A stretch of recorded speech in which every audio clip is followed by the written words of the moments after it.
পরীক্ষার প্রশ্নের উত্তর না লেখা মুর্শিদের শানে উনি গজল আর কবিতা লেখা শুরু করছেন।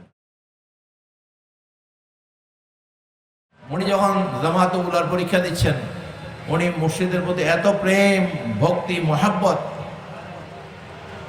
উনি পরীক্ষার খাতায় উনি পরীক্ষার প্রশ্নের উত্তর না লেখা মুর্শিদের শানে উনি গজল আর কবিতা লেখা শুরু করছেন।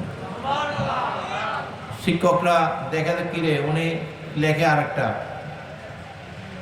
প্রশ্ন উত্তর কোনো মিল নাই, ওনার খেয়াল ওদিকে চলে গেছে। সুবহানাল্লাহ বলেন। এরপর ওনাকে বাড়িতে নিয়ে আসলো এবং হযরত কেবলা আলম ওনাকে দেখে হাসলেন। ওনার জুব্বা মোবারক বাহনে কেবলা আলমকে পরিয়ে দিলেন। সুবহানাল্লাহ বলেন।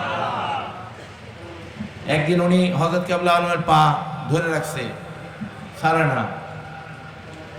উনি হাত দিয়ে একটু পিঠের উপরে চড়ার মতো দিচ্ছেন, হ্যাঁ, যে যাও যাও যাও।